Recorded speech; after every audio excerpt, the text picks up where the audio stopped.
땅의 모든 끝 모든 족속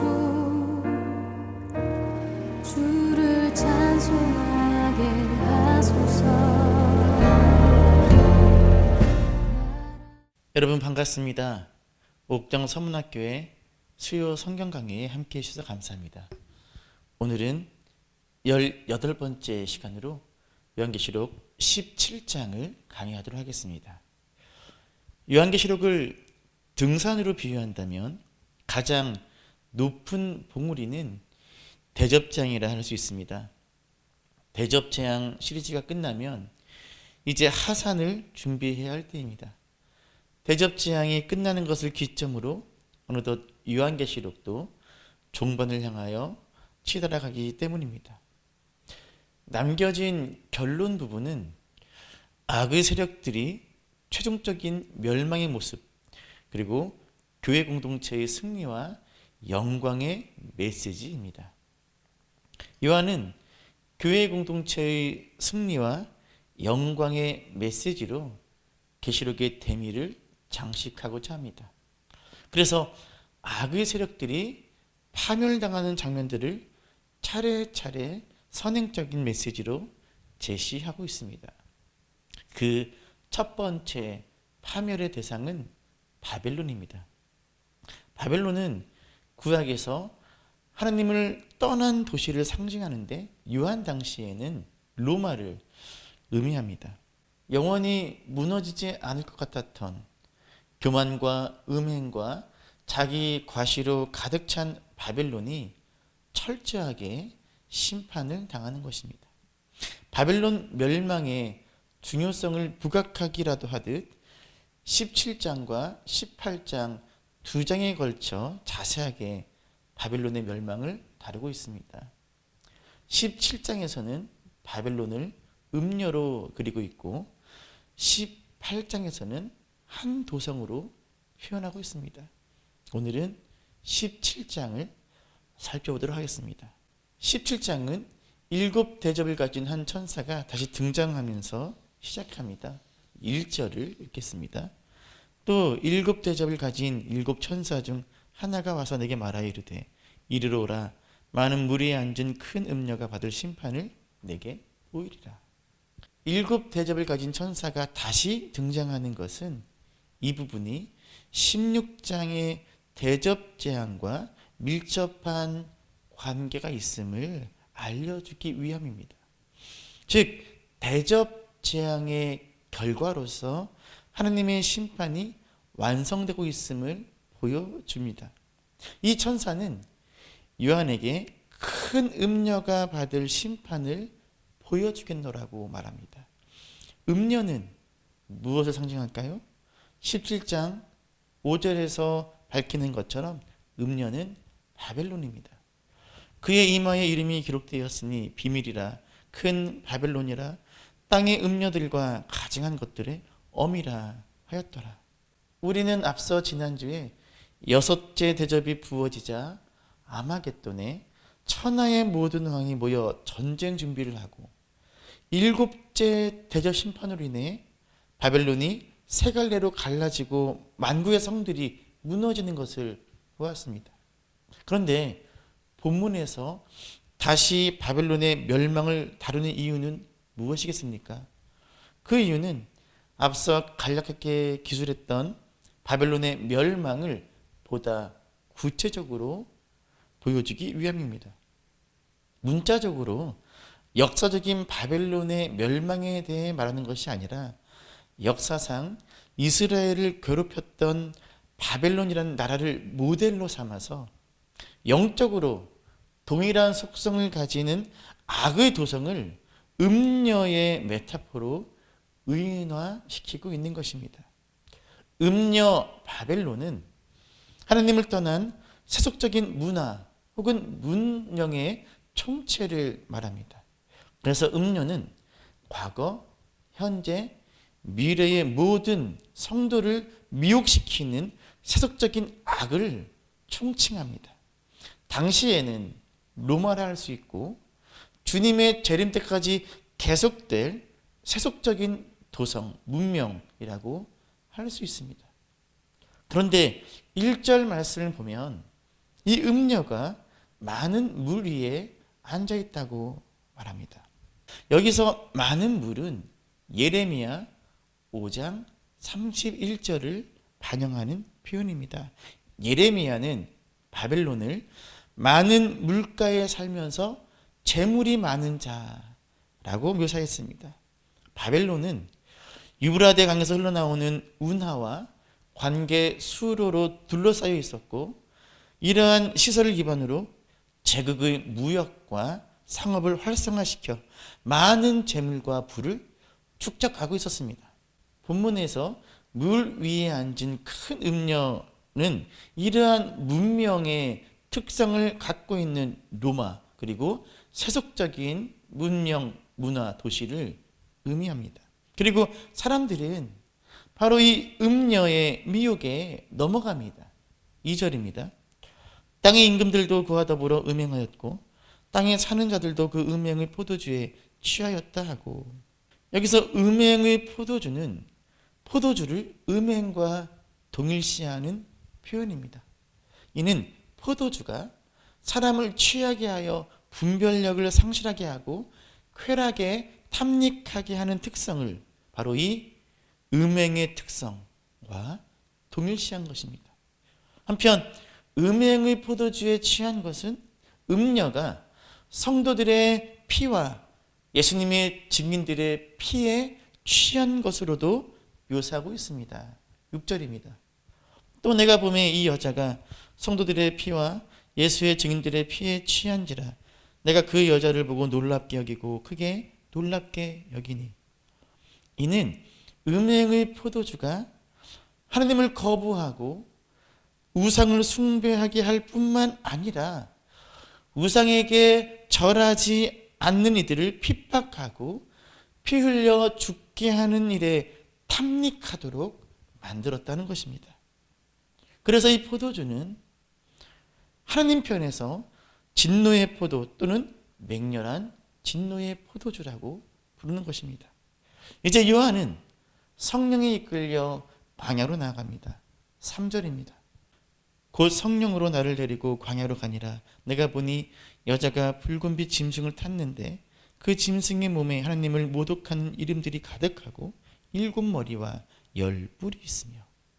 요한은 광야에서 음녀가 붉은빛 짐승을 타고 있는 모습을 봅니다. 이 짐승은 앞서 등장한 큰 붉은 용을 의미합니다. 그런데 이 짐승은 7머리와 10뿔이 달려 있습니다. 용의 머리와 뿔은 제국과 주변 소국들이 갖고 있는 정치적 권세를 의미하는데, 용은 이러한 권세로 하나님의 백성들을 박해했습니다. 그리고 음녀의 옷차림이 화려하기가 그지없습니다. 4절입니다. 그 여자는 자줏빛과 붉은빛 옷을 입고 금과 보석과 진주로 꾸미고 손에 금잔을 가졌는데 가증한 물건과 그의 음행의 더러운 것들이 가득하더라.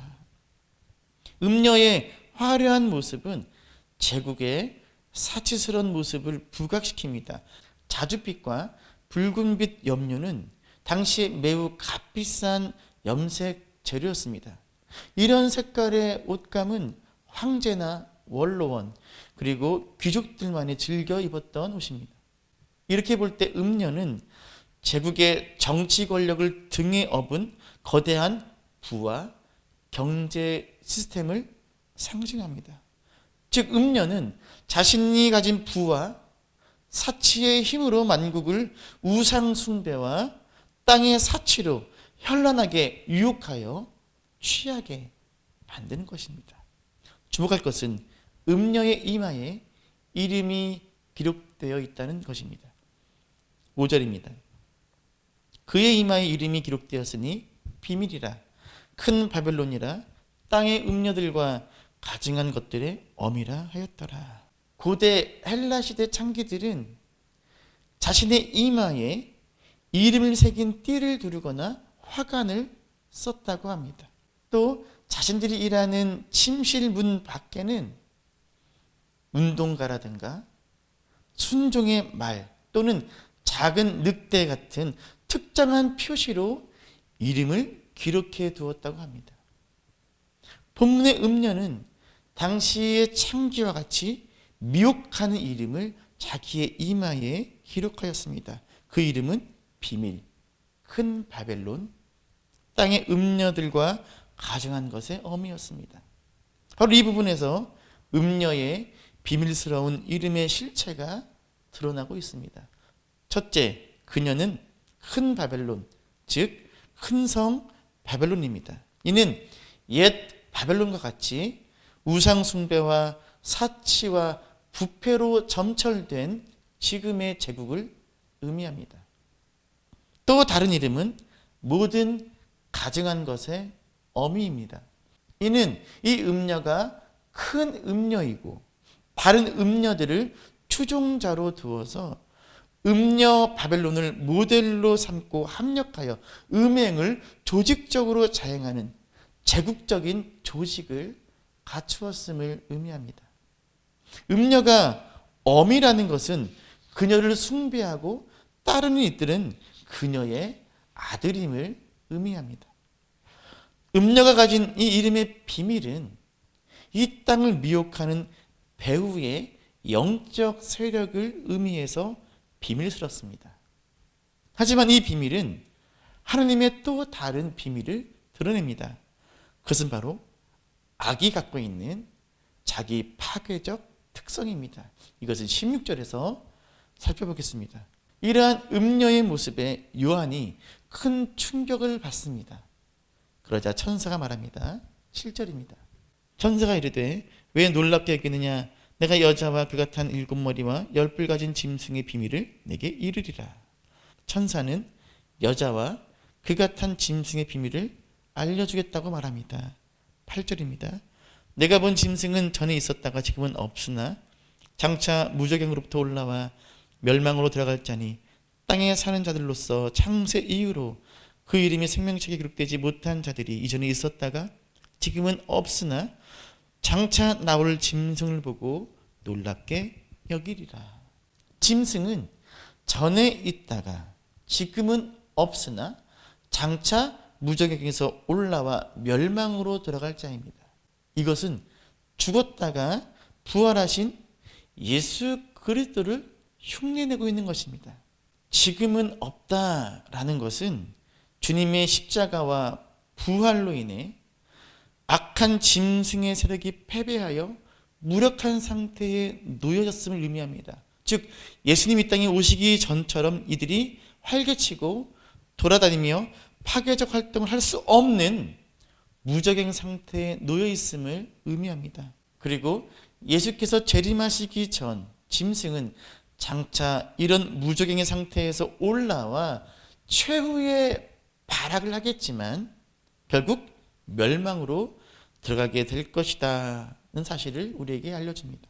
그리고 땅에 사는 자들은 어린 양의 생명책에 그 이름이 기록되지 못한 자들로서 이들은 이전에 있었다가 지금은 없으나 장차 나올 그 짐승의 그 가짜 부활을 보고 놀랍게 여기며 그들은 그리스도의 승천 이후 잠시 회복된 이 짐승의 거짓 부활에 놀라 그들을 따르게 된다는 것입니다. 그런데 짐승의 이 7머리에 대한 해석은 학자마다 다릅니다. 크게 4가지 견해가 있습니다. 로마의 7왕을 지칭하는 것으로 보는 해석, 로마 이전의 옛 5제국과 현재의 로마 제국, 그리고 마지막으로 있을 악의 도성이라고 보는 해석, 이 짐승에 대한 묘사를 네로의 환생설과 연결하는 해석, 마지막으로 역사적인 것이라기보다는 비유적인 상징적인 것으로 보는 해석. 제가 볼 때는 세 번째, 네 번째 이 해석이 옳아 보입니다. 그렇다면 10절과 11절의 말씀을 어떻게 해석해야 할까요? 10절과 11절을 읽겠습니다. 또 7왕이라 5은 망하였고 하나는 있고 다른 하나는 아직 이르지 아니하였으나 이르면 반드시 잠시 동안 머무르리라.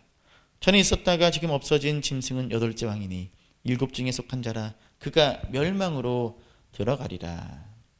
7 가운데서 5은 상징적으로 사탄을 유혹하는 왕국이나 왕의 그룹들로 상당 부분 이제는 없어졌고, 6째 왕은 지금 통치하는 왕입니다. 아직 나타나지 않은 미래에 나타날 세력이 있는데 그 왕이 바로 7번째 왕입니다. 그러나 미래에 나타날 이 7번째 왕도 얼마 동안 있다가 사라질 것입니다. 짐승 자체는 8번째 왕입니다. 그 8번째는 본래 7 중에 하나가 다시 등장하는 것으로 당시에 네로 환생설을 배경으로 합니다. 짐승은 이 악의 마지막 화신으로 네로와 같은 특징과 운명을 공유합니다. 가장 중요한 것은 8번째 왕의 최후는 멸망이라는 사실입니다. 계속해서 12절과 13절에서는 짐승이 갖고 있는 10개의 뿔에 대한 해석을 제시하고 있습니다. 내가 보던 10뿔은 10왕이니 아직 나라를 얻지 못하였으나 다만 짐승과 더불어 임금처럼 한동안 권세를 받으리라. 그들이 한 뜻을 가지고 자기의 능력과 권세를 짐승에게 주더라. 10개의 뿔은 문자 그대로 10개라는 그 개수를 의미하기보다는 짐승을 따르는 많은 공동체로 형성된 연합군을 의미합니다. 이 10뿔을 유럽연합이라고 해석하는 것은 성경의 지지를 받을 수 없는 자의적인 해석이라 할 수 있습니다. 짐승의 통치권 아래서 장악당한 이 10뿔로 상징되는 세상 왕들의 막강한 권세는 마지막에 이르러 하나로 그 힘을 집결합니다. 그들이 힘을 집결하여 어린 양과 싸웁니다. 이 전투에서 우리의 대장 되신 어린 양이 이깁니다. 그리고 그분의 승리를 힘입어 우리도 이깁니다. 14절입니다. 그들이 어린 양과 더불어 싸우려니와 그 어린 양은 만주의 주시요 만왕의 왕이심으로 그들을 이기실 터요. 또 그와 함께 있는 자들 곧 부르심을 받고 택하심을 받은 진실한 자들도 이기리로다. 할렐루야. 주님과 주의 백성들이 이깁니다. 이 말은 반대로 표현하면 악은 반드시 망한다는 것입니다. 그런데 보다 흥미로운 점은 이 악이 어떻게 망하는지를 요한이 보여주고 있다는 점입니다. 16절입니다. 내가 본 바 이 10뿔과 짐승은 음녀를 미워하여 망하게 하고 벌거벗게 하고 그의 살을 먹고 불로 아주 사르리라. 지금까지 음녀와 짐승은 세상을 미혹하는 데 있어서 환상의 콤비였습니다.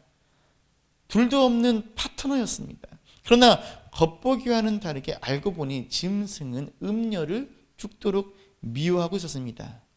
여기서 우리는 악이 갖고 있는 자기 중심적, 자기 파괴적 특성이 고스란히 짐승에게서 나타나고 있음을 보게 됩니다. 악은 자기의 목적을 이루기 위하여 함께 협력하는 것 같지만 결국 서로 파괴하고 죽이기에 이릅니다. 이렇게 여인이 파멸당한 후 본문의 마지막 18절은 이 여인이 바로 땅의 왕들을 다스렸던 큰 성이온노라는 냉소적 진술을 반복합니다. 또 내가 본 그 여자는 땅의 왕들을 다스리는 큰 성이라 하더라. 아무리 온 세상 위에 앉아 천하를 호령하던 음녀 바벨론이라 할지라도 하나님의 때가 임하면 반드시 무너질 수밖에 없음을 우리에게 일깨워주고 있습니다. 지금까지 요한계시록 17장을 살펴보았습니다. 요한계시록 17장이 오늘 우리에게 주는 메시지는 크게 3가지입니다. 첫째, 세상의 허물을 이길 힘은 오직 주님께 있다는 것입니다. 순간적인 성공, 쾌락, 화려함을 위하여 영원한 것을 희생시키지 말고 살아야 합니다. 어느 현자에게 16살 때 알았으면 좋았을 것이 무엇인가 물었습니다. 현자의 대답은 이렇습니다. 정상에 아무것도 없다는 것을 알았더라면 우리는 신기루를 잡기 위해 인생의 대부분의 시간을 허비하고 있습니다. 그 과정에서 바벨론의 부와 쾌락 그리고 화려함을 얻을 수 있다면 무엇이든지 팔아먹을 각오를 하고 있습니다. 그러나 어느 현재의 고백처럼 정상에는 아무것도 없습니다.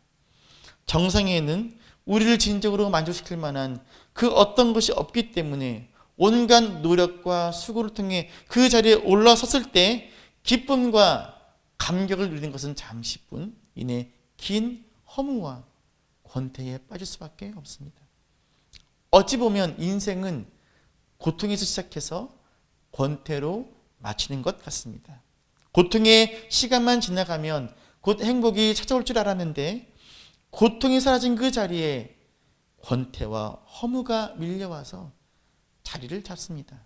힘든 비바람이 몰아치면 그 고난으로 인해 행복을 잃어버리고 비바람이 거치고 햇볕이 내리쬐면 다시 또 권태 앞에 허무 앞에 무릎을 꿇고 휘청거리는 연약한 우리의 모습을 보게 됩니다. 주님이 허락하신 영원한 것들을 우리가 붙잡고 살아야 할 이유가 여기에 있습니다.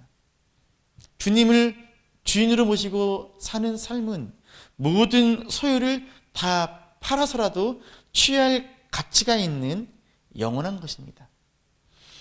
주님 안에서 살아가는 삶을 양보하지 마시기를 바랍니다. 고난으로 인한 어려움과 배부름으로 인한 권태와 허무는 주님 안에서 해결될 수 있습니다. 둘째, 내면에서 흘러나오는 것이 진짜다라는 것입니다.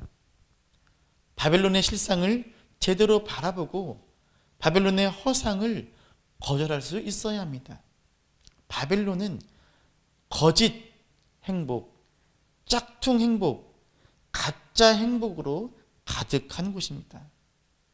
바벨론의 겉모습은 우리가 사모하는 그 화려함이 있습니다. 금으로 치장한 현란함이 있습니다. 그러나 그 안은 정반대입니다. 깊은 절망과 내적인 공허 그리고 거짓된 웃음이 난무하는 것이 바벨론의 그 안입니다. 우리는 이것을 올바르게 인식하며 살아야 합니다. 바벨론의 문화가 판치는 이 세상에서 참으로 바른 신앙은 꾸며지지 않은 것입니다. 그것이 바로 순수입니다. 진짜 순수한 사람은 무엇을 잘 모르는 사람이 아니라 진짜 자신을 찾은 사람입니다. 화려한 외투 안에 감춰진 자신을 보면서 울 수 있는 사람입니다. 우리가 가지는 지위, 취득한 학위, 나를 휘감는 외투가 참된 내가 아닙니다. 내 속사람이 참된 나입니다. 나의 내면에서 흘러나오는 것이 진짜 나입니다. 성도 여러분, 바벨론의 그 화려한 외적인 모습에 현혹되지 말고 살아가시기를 바랍니다. 셋째, 하나님의 기쁨이 되라는 것입니다. 바벨론 시대에 우리가 진정으로 추구해야 할 성공은 무엇이 되느냐 또는 무엇을 성취하느냐가 아니라 어떤 사람이 되느냐의 문제입니다. 우리가 무슨 큰 일이나 위대한 사역을 하는 것으로는 음녀 바벨론이 지배하는 세상에서 사람들을 감동시킬 수가 없습니다. 오직 우리가 어린 양의 신부로 정절을 더럽히지 아니하고 살아갈 때만이 세상은 감동하고 우리에게 자신들의 갈 길을 묻게 될 것입니다. 우리의 성공과 비전은 어떤 사람으로 살아갈 것인지에 두어야 합니다. 우리 기독교인이 가져야 하는 궁극적인 성공 혹은 비전은 하나님 앞에서 하나님이 기뻐하시는 사람이 되는 것입니다. 우리가 추구해야 할 비전은 세속적인 의미의 성공이 아니라 거룩함입니다. 우리가 추구해야 할 이김은 세상적인 부유함이 아니라 주님을 섬기는 신실함이어야 합니다. 우리가 꿈꿔야 하는 승리는 세상적인 성공이나 성취가 아니라 주님께 충성된 사람이 되는 것입니다. 바벨론의 가치관이 횡행하는 이 시대, 우리는 우선적으로 바른 삶에 대한 거룩한 비전을 가져야 합니다. 우리가 어떤 위대한 일이나 사역을 하는 것으로 음녀가 지배하는 세상을 이길 수 있는 것이 아닙니다. 오직 참으로 신실하게 주님의 신부로 살아가는 그 길만이 음녀 바벨론의 유혹 가운데서 승리의 노래를 부를 수 있는 길입니다. 이 승리야말로 주님이 마지막 때에 찾으시는 참된 승리임을 기억하시기를 바랍니다. 바벨론이 무너진다는 것은 오직 하나님의 뜻만이 세워진다는 것을 의미함을 기억하면서 마지막 때에 참된 승리자로 사시기를 축원합니다. 이상으로 요한계시록 17장 강의를 마치겠습니다. 다음 주에는 요한계시록 18장을 강의하겠습니다. 지금까지 옥정 서문학교의 수요 성경 강의에 함께 해주셔서 감사합니다.